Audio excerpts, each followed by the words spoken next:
acompanhar vocês aí nessa caminhada aí, contribuir aí para vocês alcançarem o objetivo de vocês aí, de conseguir a vaga na tão sonhada universidade e tentar aí ajudar vocês com as dúvidas. Pode interagir, botar sua dúvida aí no chat, que aqui eu estou vendo ele aqui, estou olhando aqui o telão com o nome de vocês. O que eu preparei para vocês?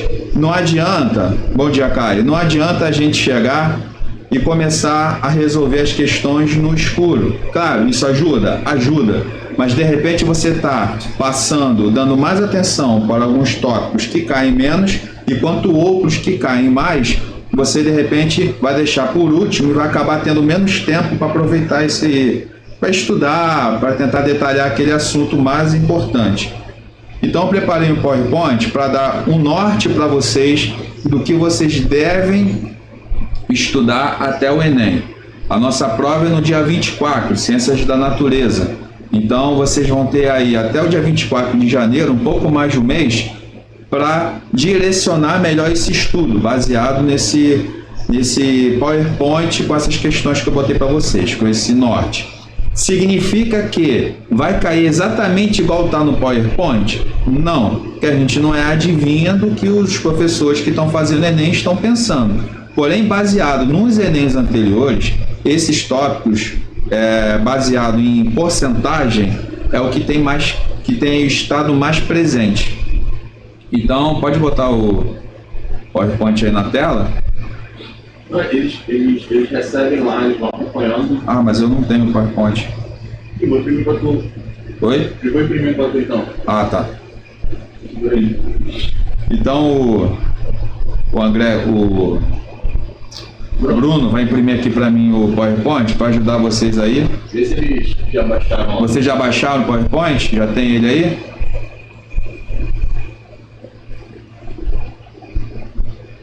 Pode postar aí nos comentários aí, galera. Bom dia, Poliana. Só um minutinho para pegar aqui o... Deixa eu ver se consigo abrir ele no celular, pera aí.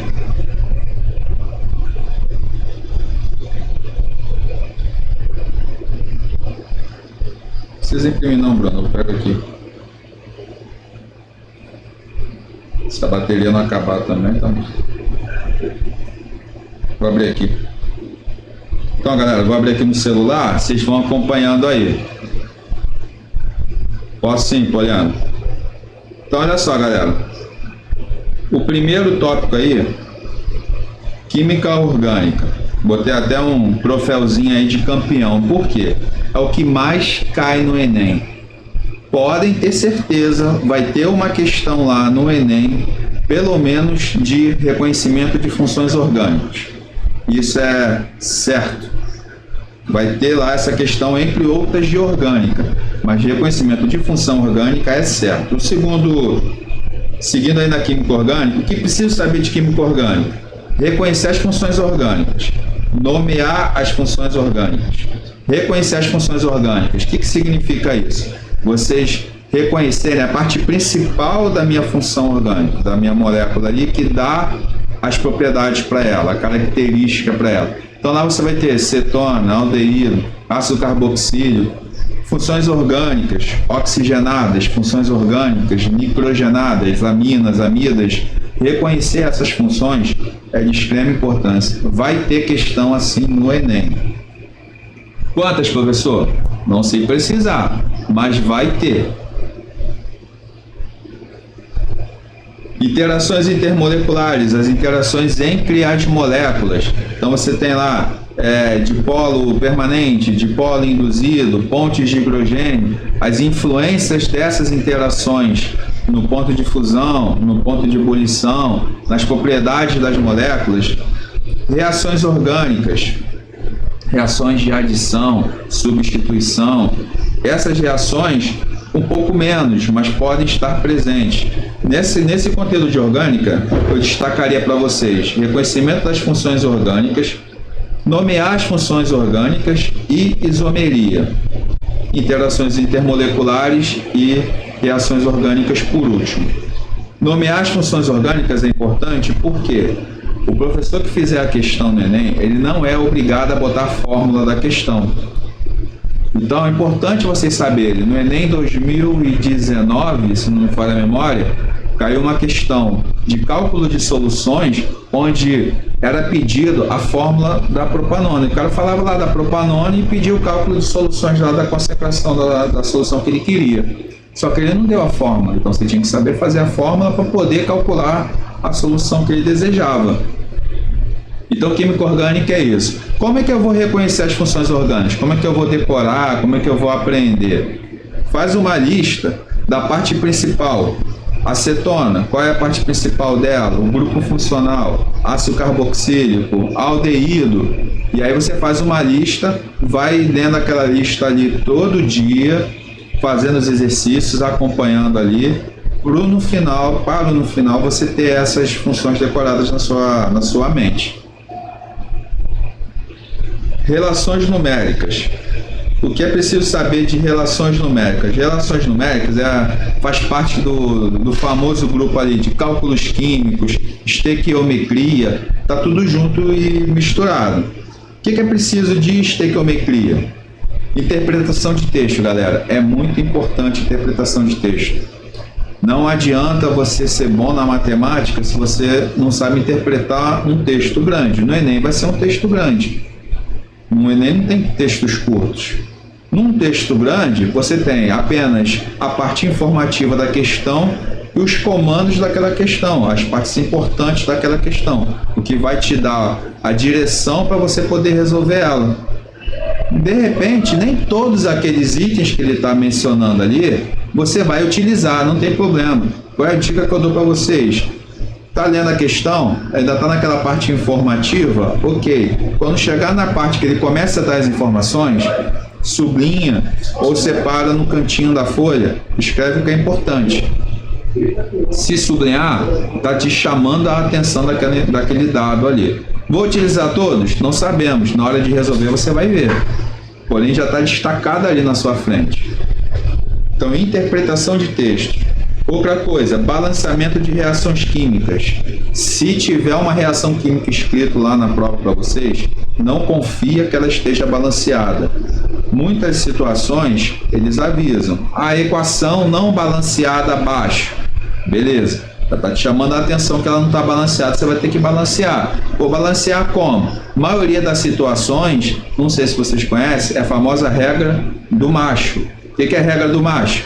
Começo lá, metal, ametal, carbono, hidrogênio e oxigênio.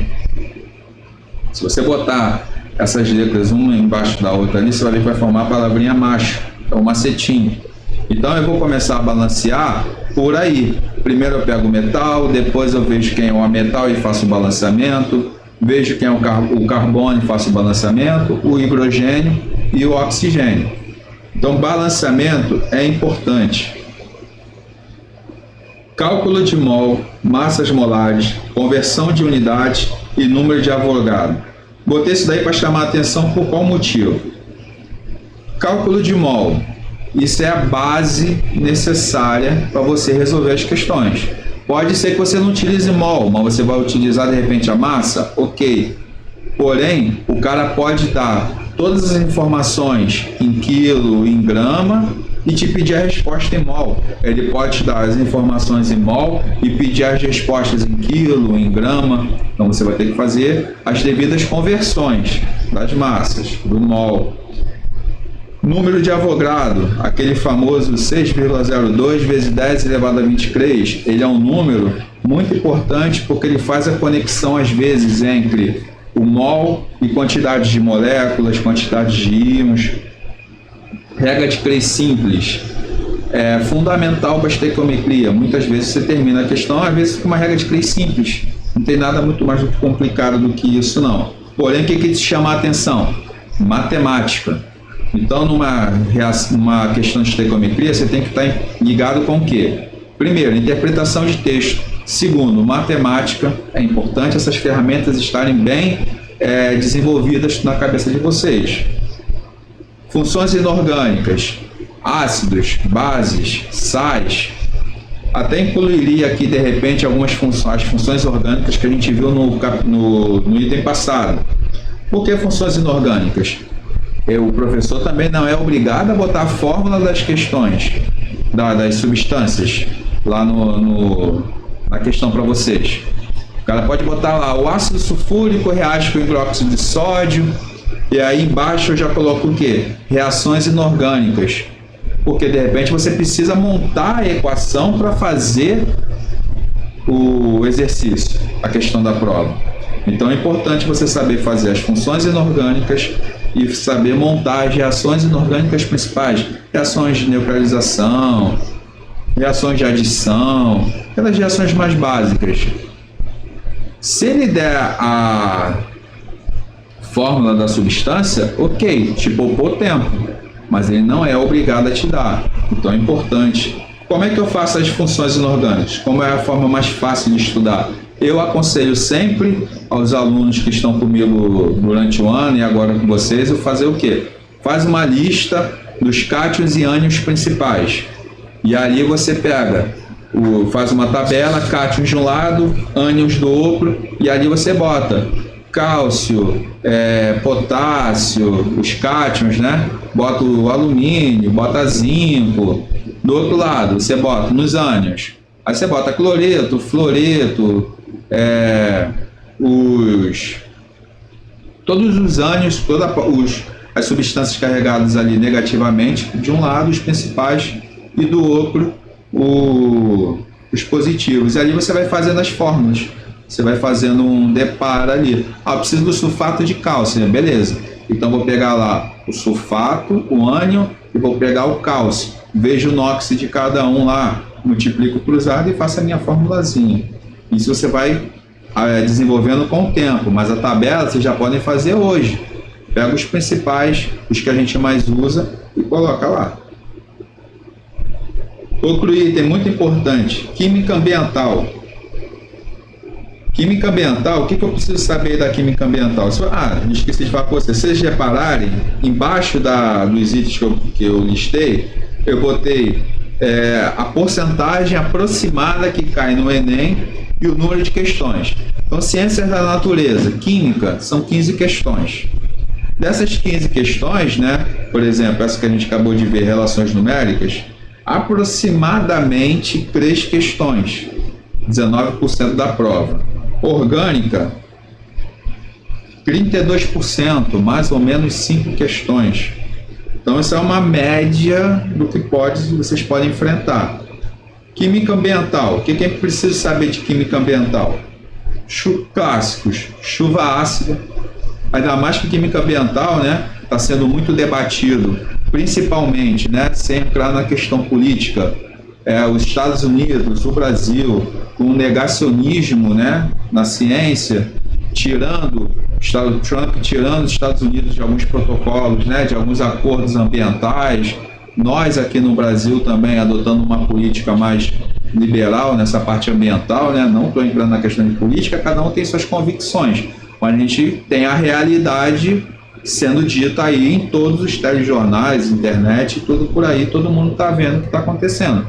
Então, parte ambiental pode ser que venha forte no Enem, até porque no início do ano a gente teve um problema aqui de contaminação no Rio de Janeiro com o quê? Com a geosmina na água da SEDAI. Então, eu incluí aí nessa lista também ETA, Estação de Tratamento de Água, e ETE, Estação de Tratamento de Esgoto. Pode ser que caia, visto os problemas que nós tivemos no início do ano, aqui no Rio de Janeiro, com contaminação da água, com a geosmina. Então, o que acontece? Pode ser que caia? Pode. Pode ser que não caia? Sim, pode ser que não caia. Então, preventivamente, vocês vão dar uma olhada em estação de tratamento de água, nas fases, em estação de tratamento de esgoto e nesse problema da geosmina. É importante dar uma olhadinha. Chuva ácida, efeito estufa, camada de ozônio são problemas, né, que a gente já tem enfrentado ao longo dos tempos, mas, por exemplo, chuva ácida pode envolver estequiometria também, envolve funções inorgânicas, efeito estufa também pode envolver, camada de ozônio e a ETA e ETE que eu acabei de falar. Então, aproximadamente 2 questões. Pode ser uma, podem ser 3, na média tem sido 8% da prova. Termoquímica. O que eu preciso saber de termoquímica? Bom, primeiro, reações endotérmicas e reações exotérmicas. É bom ter essa noção. Reações endotérmicas são reações que absorvem ou que liberam energia? Deixa aí a pergunta. Reações exotérmicas, absorvem ou liberam energia? Então vocês têm que ter esse conhecimento também básico. Outro, vou pular o cálculo de delta H para falar dele daqui a pouco. Interpretação de gráficos. Interpretação de gráficos é fundamental. Por quê? Num gráfico você tira informações se a reação é exotérmica, se é endotérmica, energia de ativação, delta H. Então você tira várias informações num único gráfico. Pode ser que ele coloque um gráfico lá para você e ali vem a pergunta. Então ficar ligado com isso.